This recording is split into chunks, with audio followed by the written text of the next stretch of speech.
Hello everyone and welcome to the channel. I'm Emmanuel, I'm an A330 pilot, and in this video featuring the Phoenix A320 I want to show you how to conduct single engine taxi in after landing in the Airbus A320. So a couple of basic rules here. The procedure is not allowed in the following conditions: on slippery taxiways, uphill slopes and at high growth weight. However, high growth weight itself is not exactly defined. It just says high growth weight, so you can go and figure for yourself what may be appropriate based on your experience with the aircraft.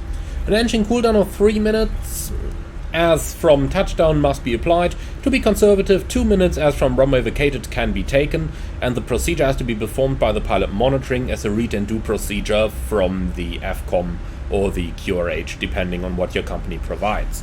So first of all, we are going to start the APU. As you can see, I have done that already, and that is necessary for several reasons, among the most important being that you have power provided to the engine fire extinguisher, avoid electrical transients and enable galley and IFE operation.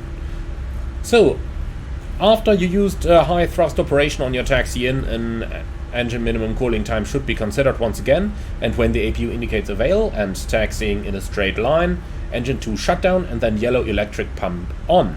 So let's do that. Engine 2 shutdown, yellow electric hydraulic pump on. Now the reason we turn on the yellow electric hydraulic pump is to provide, or to prevent I should say, PTU operation and to provide additional hydraulic power.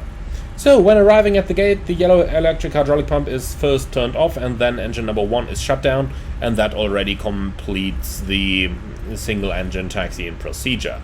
Now, apart from the procedure, there is obviously a little bit more that we should think about.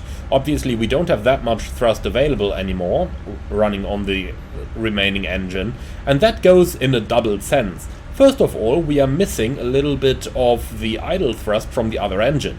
Now, it is a common misconception among flight simmers that idle thrust would mean zero thrust. That is not the case.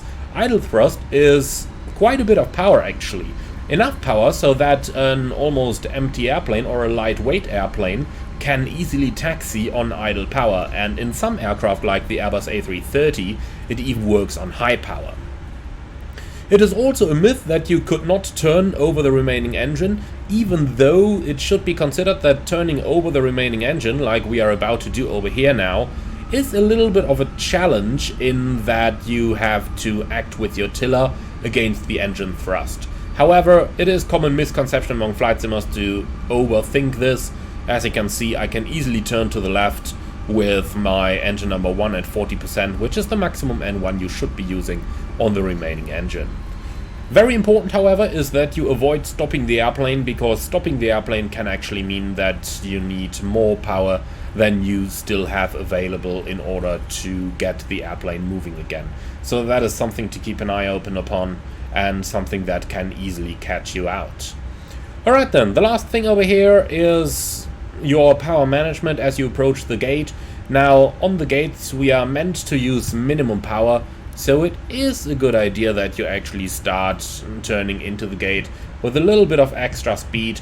You can see we're coming in at 4 knots now, going into the gate, and I'm using a little bit of thrust now and turning over the live engine, as you can see, without any problems, in order to keep my airplane moving. However, as soon as we get onto the gate, I really want to get that power out so that we don't suck in anything that might not be secured around. However, on the same side, do keep sufficient thrust so that you can get your airplane moving all the way up to the point where you have to stop. If you stop early, there is almost no chance that you have enough thrust available to really get the airplane going again. It is possible, however it is not very nice.